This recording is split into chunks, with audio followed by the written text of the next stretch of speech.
Hey YouTube, what's going on? In the first part of this video, I'm going to explain why and how I learned how to shoot with both hands. And in the second part, my man Scott Shot is going to analyze my form and tell you the differences between my right and my left hand. So let's get right into it.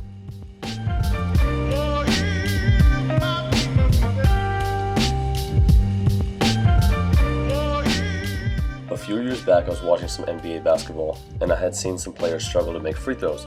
This was about the time that they decided to possibly get rid of the hack-a-Shaq rule and instead reward players for not being able to make open free throws. And these are professional basketball players that we're talking about, guys who get paid millions and millions of dollars to play the game of basketball. So I had a curiosity as to why. Why can't they just make a 15-foot jump shot? I don't expect everyone in the world to be a phenomenal and amazing jump shooter, but how is it impossible for these guys with all the money and resources in the world to not be able to make a wide open 15-foot jump shot? Season enough for them to turn it around. Certainly, oh my goodness. Someone opened the door in the back. Hey, that's the Florida State. They're making shots. Struggled, he's got 1 point. So I did the only thing I can think of. I took my non-dominant hand and I began shooting with it every single day. Starting from brand new, starting from scratch, I wanted to find out how long would it actually take to build a serviceable jump shot. A shot that I could make wide open 15-footers and hit free throws.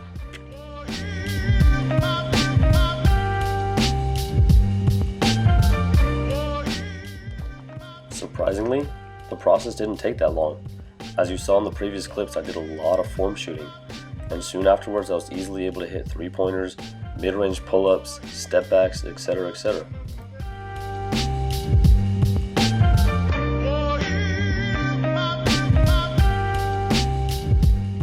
After about 6 months, I was able to play people one-on-one shooting with either hand.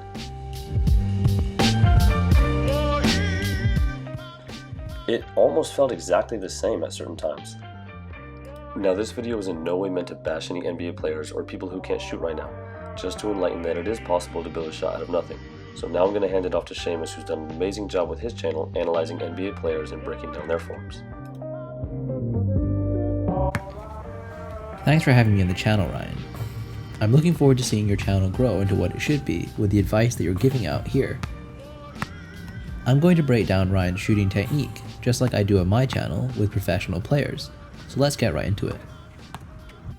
The first thing I noticed when looking at Ryan's shot was the alignment of his shooting shoulder, elbow, and wrist as the ball moves upwards between his set point and his release point. This allows for a nice vertical transfer of energy into the shot, preventing side-to-side force from entering into the shot path. If all your energy is vertical, there is no reason to miss side-to-side after all.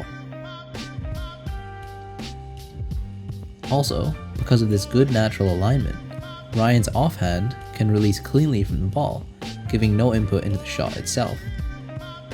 Ryan's offhand is therefore what has been the blueprint for many years, exemplified in the NBA by a player like Klay Thompson.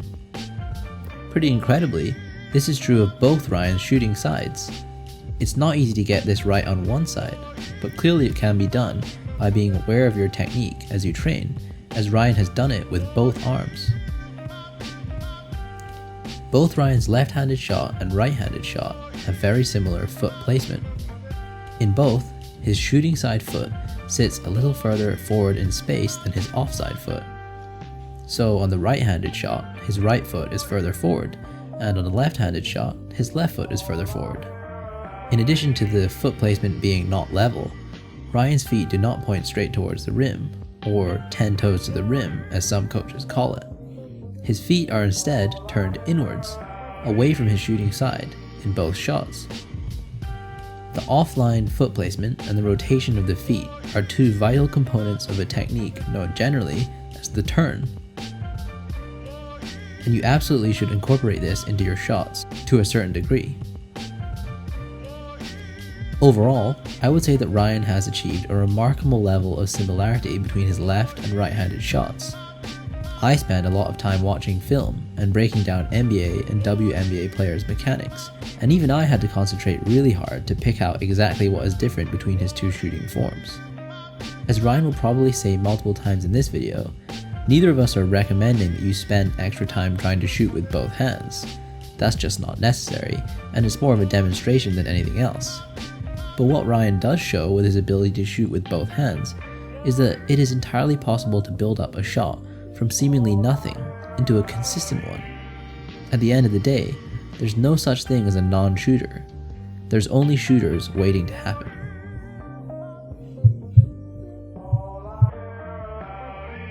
Thank you so much, Seamus, for your analysis. If you guys haven't already checked out his channel, he does an amazing job of breaking down NBA players' forms and giving you guys tips to help to build your form from scratch, just like I did with my non-dominant hand. Although I did it, I would never suggest or advise anyone to learn to shoot with their non-dominant hand. The point of me doing it and learning how to do it was just to discover and find out how long it would really take to build a jump shot out of nothing, and if it was even possible. The best advice that I can give you is to shoot with good form and to shoot every single day. If you don't know what good form looks like, I have videos on that on my channel as well, and I'll link that in the description below. Or watch a lot of Devin Booker and watch a lot of Klay Thompson. They both shoot with flawless technique. Thank you so much for watching. Make sure to subscribe to our YouTube channels and follow us on Instagram for more daily tips. Let us know in the comments below what you guys want to see next, because our channels are meant to help you guys and to build a nation of shooters all across the world. If you're interested in getting a personalized analysis and breakdown on your shot and how to make it more consistent, that's something that Seamus and I are both offering. Reach out to us on YouTube, reach out to us on Instagram, or send us an email and we'll let you know how to get it started and the pricing and all the options available for it. Thank you. Until next time.